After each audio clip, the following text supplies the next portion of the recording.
Hello student, today we are going to start the equation of motion under gravity. ठीक है, last date पे मैंने आप लोगों को 3 इक्वेशंस ऑफ मोशन बताए थे और उसको आज हमें अंडर ग्रेविटी देखना है कि अंडर ग्रेविटी यानी कि अगर मोशन जो है वर्टिकल मोशन हो, जैसे किसी बॉडी को ऊपर फेंका जा रहा हो या ऊपर से नीचे की तरफ फेंका जा रहा हो, तब उसका इक्वेशन ऑफ मोशन किस तरीके से बनेगा।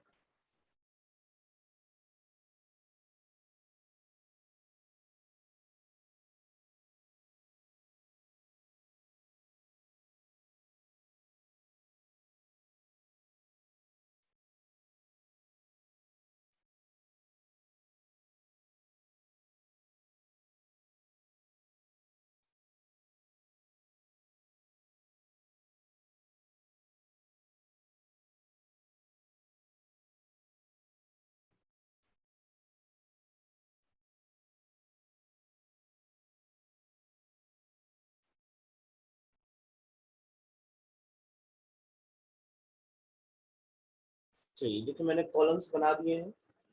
फर्स्ट कॉलम में हम लीनियर इक्वेशन ऑफ मोशन लिखेंगे, यानी कि जो सिंपल हम लोगों ने पढ़ा है वो। ठीक है,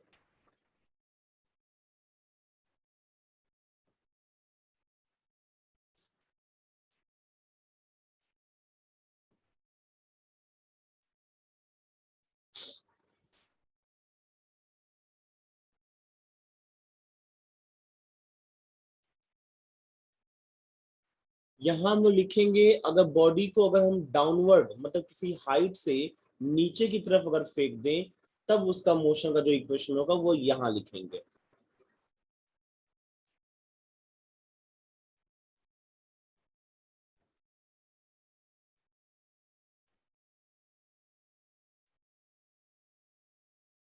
यहाँ अपवर्ड मोशन लिखेंगे,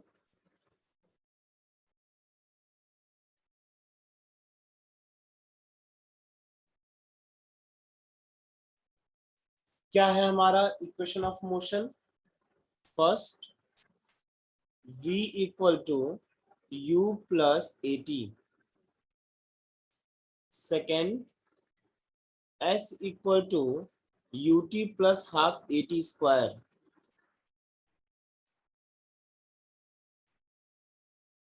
And the third, v square equal to u square plus 2as।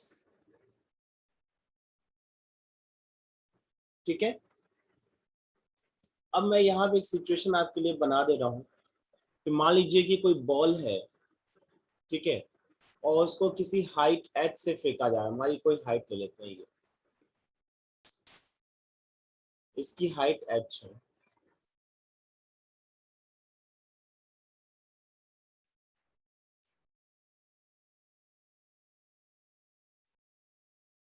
ये हमारा ग्राउंड, मतलब ये कोई बिल्डिंग है और यहाँ से कोई बॉडी जो है इसको हम लोग फेंक रहे हैं h हाइट से।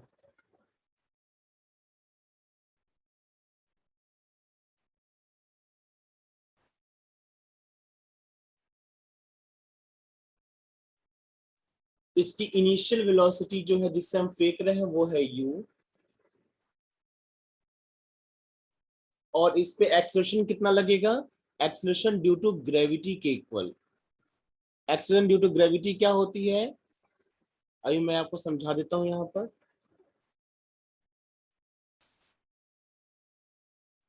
एक्सेलरेशन ड्यू टू ग्रेविटी,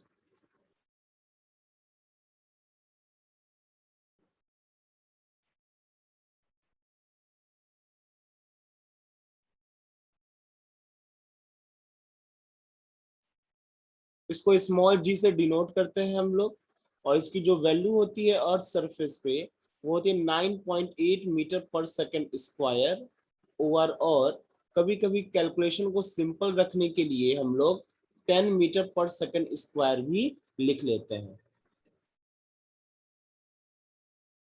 जैसे हम, अच्छा, एक्सेलरेशन ड्यू टू ग्रेविटी होता क्या है, जैसे कि हम जानते हैं कि अर्थ सारी बॉडीज को अपनी तरफ अट्रैक्ट करता है। तो जब बॉडीज को अपनी तरफ अट्रैक्ट करता है तो उसमें एक्सेलरेशन प्रोड्यूस करता है, और वो एक्सेलरेशन जो है उस एक्सेलरेशन को बोलते हैं हम लोग एक्सेलरेशन ड्यू टू ग्रेविटी।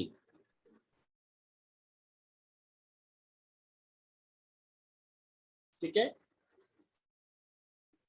अर्थ किसी बॉडी को अट्रैक्ट करने के लिए जो एक्सेलरेशन प्रोड्यूस करता है उसको हम लोग बोलते हैं एक्सेलरेशन ड्यू टू ग्रेविटी। ठीक है, अब इस एक्सेलरेशन ड्यू टू ग्रेविटी के लिए बॉडी की फाइनल स्पीड जो है इस पॉइंट पे मान लो v हो जाती है, टकराने के जस्ट पहले।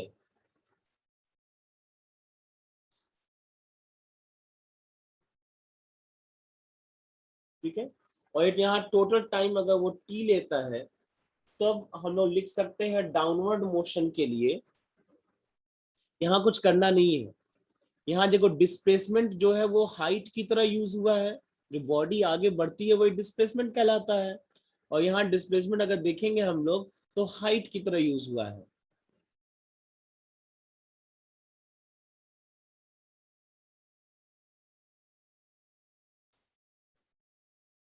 तो हम लोग क्या करेंगे, डिस्प्लेसमेंट को जो है h से रिप्लेस कर देंगे। ठीक है, एंड एक्सेलरेशन को हम लोग देख रहे हैं g के इक्वल है, तो एक्सेलरेशन को एक्सेलरेशन ड्यू टू ग्रेविटी यानी कि g से रिप्लेस कर देंगे। बस इतना छोटा सा चेंज करना है। ठीक है, और हमारा इक्वेशन ऑफ मोशन बन जाएगा। जैसे ये हो जाएगा v equal to u plus g t, ये हो जाएगा h equal to u t plus half g t square,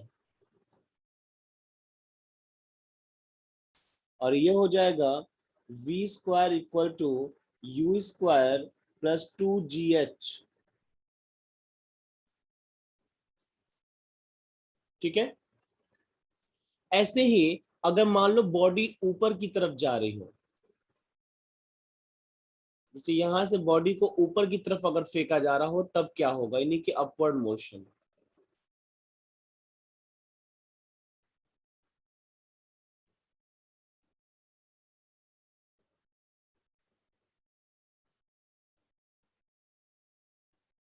ठीक है, तो अपवर्ड मोशन के केस में अगर मान लो बॉडी के ऊपर तरफ फेंका जा रहा है, मैक्सिमम हाइट जो है h बॉडी कवर कर रही है।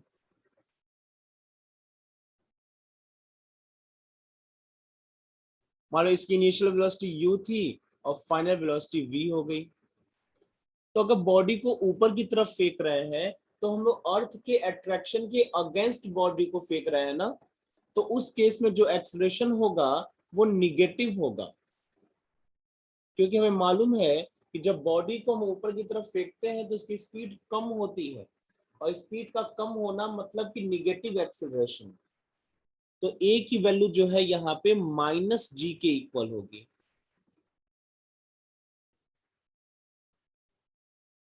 एस को तो एच ही लिखेंगे हम लोग, और ए को लिखेंगे माइनस जी।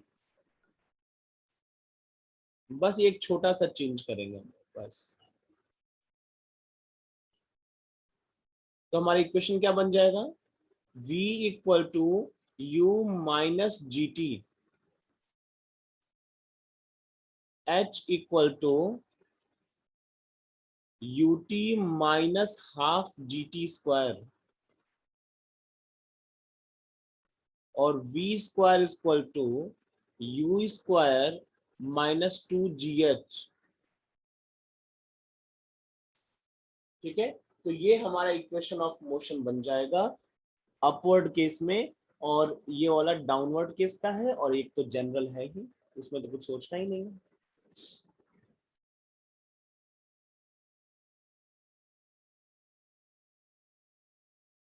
ठीक है, अब क्वेश्चंस जो है हम लोगों को मोशन अंडर ग्रेविटी के भी क्वेश्चंस हम लोग सॉल्व कर सकते हैं। उसमें क्या होगा, ऐसे देगा इस बॉल को है इतने स्पीड से ऊपर की तरफ फेंका जा रहा है। ठीक है, तो फिर वहां पे टाइम निकालना होगा, या डिस्प्लेसमेंट निकालना होगा, या हाइट निकालना होगा, ऐसे ऐसे चीजें दी रहेंगी। ठीक है, एक आध दो क्वेश्चन मैं करके भी आप लोगों को दिखा दूंगा।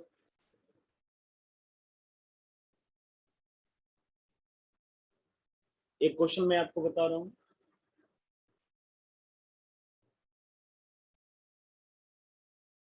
And a car accelerates uniformly from 18 km per hour to 36 km per hour in 5 seconds. A car accelerates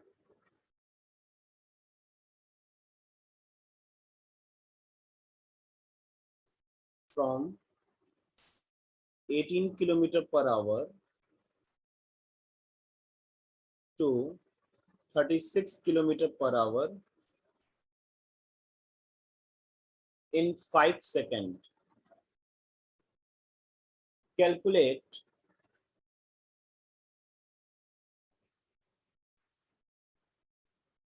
first point, acceleration.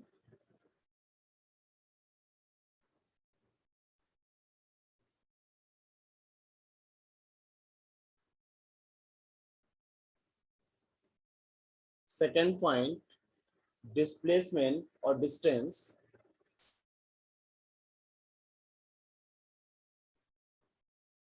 Covered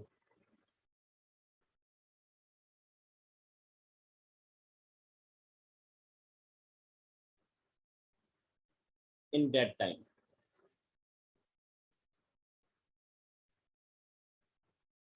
देखिए कैसे सॉल्यूशन करेंगे हम लोग।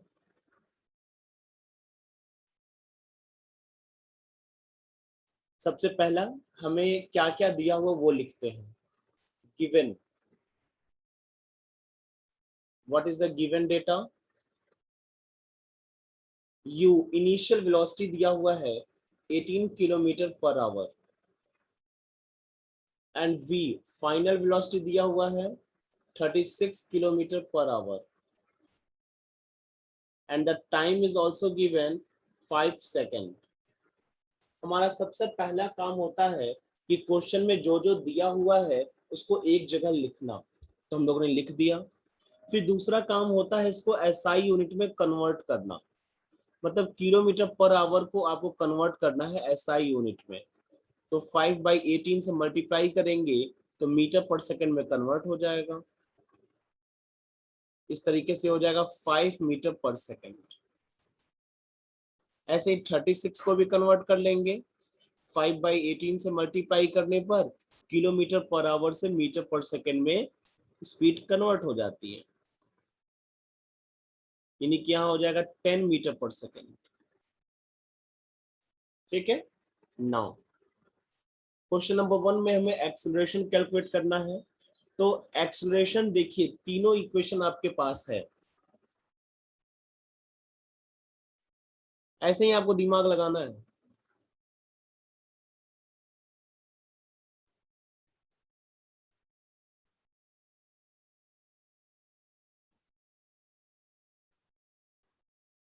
अब तीनों इक्वेशंस में हमारे पास क्या क्या दिया हुआ, v मालूम है, u मालूम है, t मालूम है और a कैलकुलेट करना है। तो a जो है वो सिर्फ तीनों इक्वेशंस में है, लेकिन इस इक्वेशन की अगर बात करेंगे थर्ड वाले की, तो हमें डिस्प्लेसमेंट नहीं मालूम है, तो हम इसको कैलकुलेट नहीं कर पाएंगे। हमें सिर्फ एक चीज अननोन होनी चाहिए तभी इक्वेशन से कैलकुलेट होता है। सेकंड में भी हमें डिस्प्लेसमेंट नहीं मालूम है, वो अटक जाएगा। जो फर्स्ट इक्वेशन है ये हमारे लिए सबसे सही बैठ रहा है, तो हम लोग फर्स्ट इक्वेशन का यूज करेंगे। Using first equation of motion, ऐसे लिखते हैं बार बार।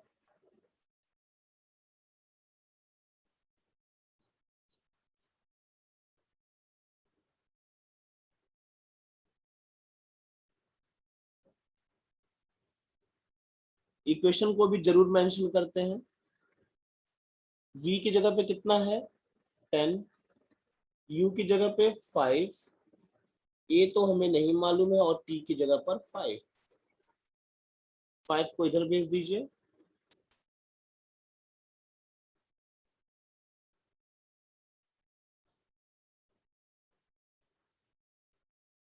5 से 5 कैंसिल आउट हो जाएगा 1 टाइम्स में, तो a इक्वल टू कितना आ जाएगा 1, और एक यूनिट क्या होती है मीटर पर सेकंड स्क्वायर। तो ये एक्सप्रेशन हमारा कैलकुलेट हो गया।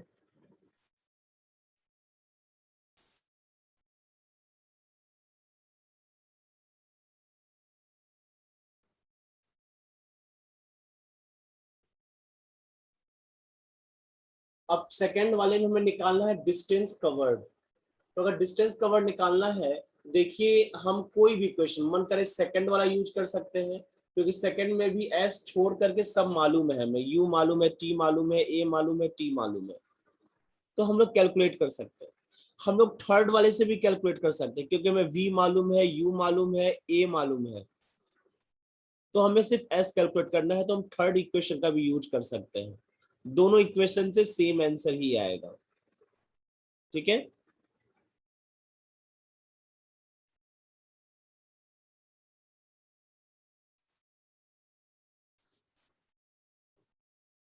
तो आइए हम लोग जो है second equation of motion use कर लेते हैं, ताकि आसानी से हमारा आंसर आ जाए। यही कर देते हैं छोटा सा, ठीक है, इसको इरेज कर दे क्या? चलिए इरेज कर। सेकंड में क्या लिखना है? Using second equation of motion.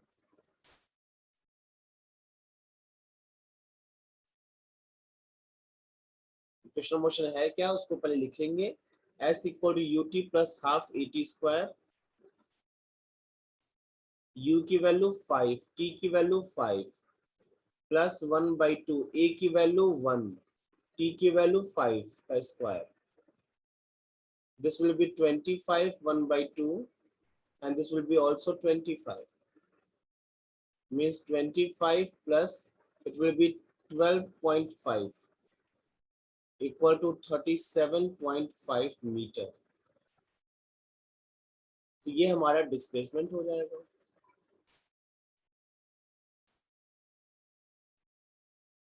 या डिस्टेंस कह लीजिए।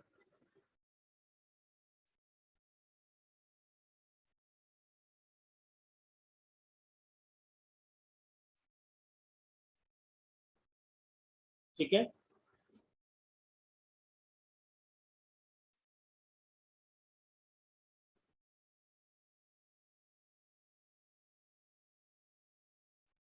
तो एक और क्वेश्चन हम लोग देख लिया जाए वर्टिकल मोशन का। इसमें है a stone is thrown vertically upward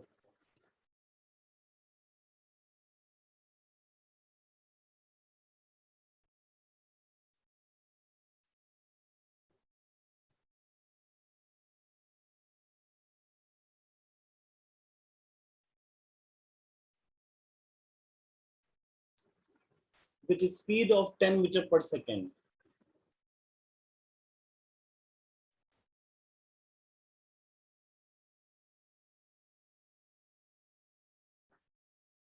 The stone reaches the maximum height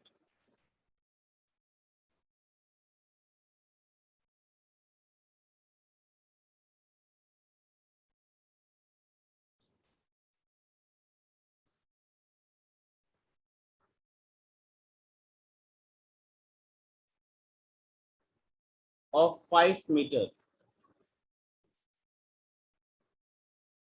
Calculate the time taken to reach the maximum height, means calculate time हमें calculate करना है।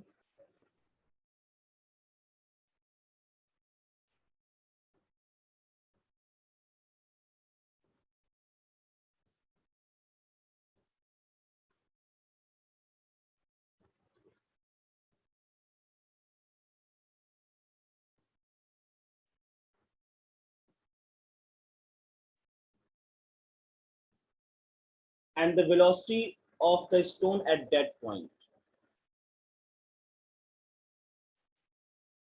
means maximum height पे velocity पता लगानी है।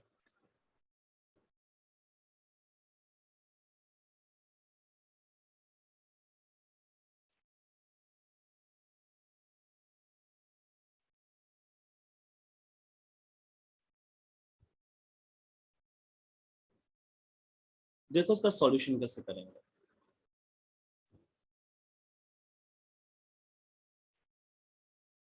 मान लो ग्राउंड है, यहां से किसी बॉडी को ऐसे ऊपर की तरफ फेंका गया, जो मैक्सिमम कितनी हाइट कवर करता है, मैक्सिमम ये बॉडी जो है वो 5 मीटर की हाइट तक ही जा पाता है।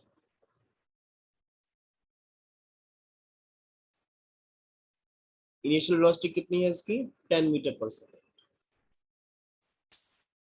तो आखिर मैक्सिमम यहां तक गया है। आप देखोगे किसी बॉल को जब ऊपर की तरफ फेंकते हो तो मैक्सिमम वो कहां जाता है, जहां पर उसकी स्पीड 0 हो जाती है। ठीक है, तो मैक्सिमम हाइट पे हमेशा जो हमारी फाइनल स्पीड होती है वो 0 हो जाती है। ये जानते रहिएगा, जो सेकंड पार्ट पूछा है उसका आंसर यही है। ठीक है, अभी लोग प्रूफ भी कर लेंगे। अच्छा, यहाँ पे एक्सेलरेशन ड्यू टू ग्रेविटी कितना लगेगा, -g के इक्वल।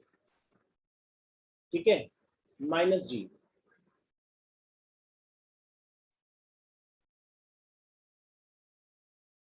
हमें टाइम भी निकालना है, टाइम टेकन। चलिए लिखा है फटाक से, गिवन डेटा क्या क्या है, गिवन क्या क्या दिया हुआ है, u इक्वल टू 10 मीटर पर सेकेंड, v इक्वल टू 0 है, a की वैल्यू -g के इक्वल है, और g की वैल्यू -10 मान लेते हैं, और h की वैल्यू जो है 5 मीटर। तो हमें निकालना है, क्या निकालना है हम लोगों को, सबसे पहले हम लोगों को निकालना है टाइम टेकन, कितना टाइम ले रहा है। ठीक है, तो first equation of motion use कर लिया जाए, v equal to u plus a t. लेकिन अगर हम लोग अपवर्ड मोशन के लिए यूज करते हैं तो क्या लिखते हैं, v equal you minus g T लिखते हैं ना। ठीक है, चलिए पुट किया जाए अपवर्ड मोशन के लिए, v की वैल्यू 0, u की वैल्यू 10, g की वैल्यू भी 10, और t के जगह t ही रख देते हैं। ठीक है,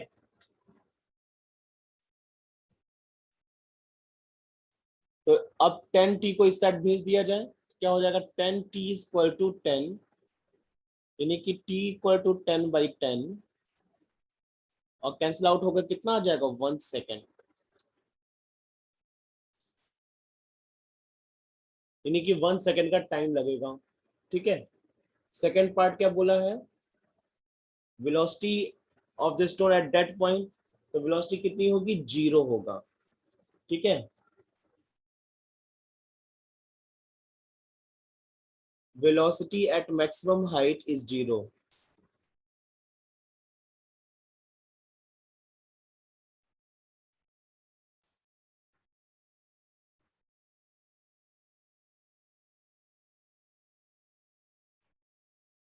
ठीक है, ये दोनों बात आप अच्छे से याद करके रखेंगे।